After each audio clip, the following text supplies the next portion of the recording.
So you're rolling along in 2021 and it's a crazy seller's market, right? You can offer $50,000 above the list price and still get outbid. It's a dog eat dog world and it is not pretty. But then 2022 rolls along and suddenly the Fed decides the party is over. Time to raise those interest rates. Well, shazam, just like that, the gig is up for sellers and now overnight, it's a buyer's market. Now, obviously that comes with a price. To you as the buyer, you've got a much higher interest rate. But you're a relocator. Your company's moving you to Dallas, so you don't have a choice, okay? You're gonna have to pay that higher interest rate, but let's figure out how you're gonna turn your lemons into lemonade, okay? Well, hello everyone. This is Wendy Pinnell, and let's talk about how you're going to take advantage of this newly developed buyer's market, right? With those higher interest rates, we've got longer days on the market, we've got price reductions, and honestly, guys, we've got some motivated sellers, okay? We're seeing that pop up more and more. So how can you benefit from that, right? Well, I want to walk you step by step through the things you can negotiate in a Texas real estate contract. And let me just tell you, there are a lot of them, okay? Now, price is the obvious first one. In fact, I'm not even going to mention it. Okay, wait, I just did. Okay.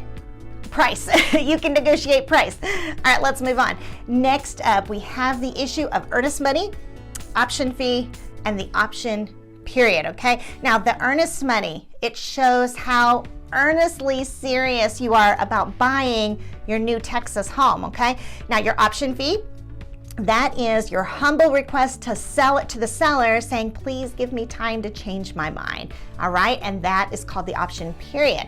Now, in our hot sellers market of last year, we were seeing like option periods skipped altogether, okay? Or when a buyer did ask for one, we saw fees edging up towards like $1,000 with, 3-day option periods, okay? It was crazy. And now overnight, all of that has changed, okay? The market is coming back to its senses, and you can ask for a reasonable option period that gives you you're an out-of-state buyer, right?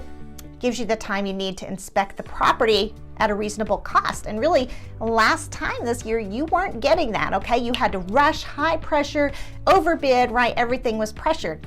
Not now. All right, let's talk about the title policy, okay? Let's talk about the seller paying the title policy because that is something you can negotiate. Now, as an aside, we Texans tend to do things all or nothing.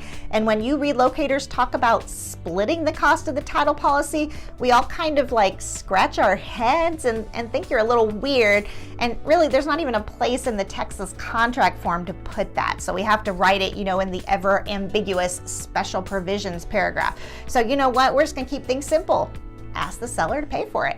All right, whizzing on down the contract, you have a variety of miscellaneous fees you can ask the seller to pay, okay? You have your survey, you have your HOA fees, okay? The seller can pay for these things. You just have to ask. All right, continuing on, let's talk about property condition, okay? There are a few different angles to pursue property condition on. The first one is with your initial offer, and then the second one is during the option period, okay? So two opportunities there. So you view the home, you don't like the carpet, okay? It's ugly, it's shag, it's old. In your offer, you can request a carpet allowance, okay? You could also request a countertop allowance or a paint allowance, okay?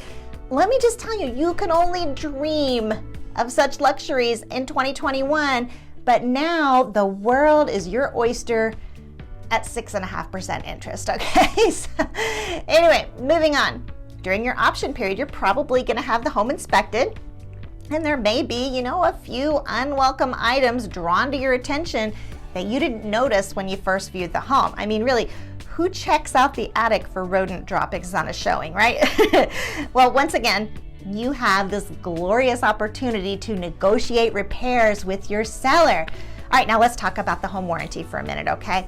Often referred to as a residential service contract, all right? There was a time the sellers expected to see this in every offer. They just expected to have to pay for it, right? It's typically like a 1-year warranty on all the major systems in your home, right? Well, so then when we entered the raging seller's market of 2020 and 2021, buyers knew not to ask for anything, okay? Tables have turned, people. Now is a great time for the home warranty to make a comeback, all right? You just have to ask for it. Now, speaking of asking, are you getting value from this video? If so, we'd sure appreciate it if you hit that like button. All right, onward and forward. In paragraph 9, you have the option of negotiating when you will close. So, are you in the process of selling a home in your current state, okay? Or do you need to move quickly? Got to move ASAP, okay?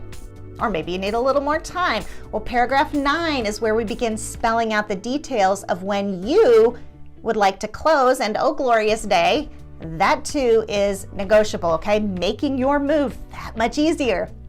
And then guys, paragraph 12, the beautiful catch-all where you can ask the seller to pay your closing costs.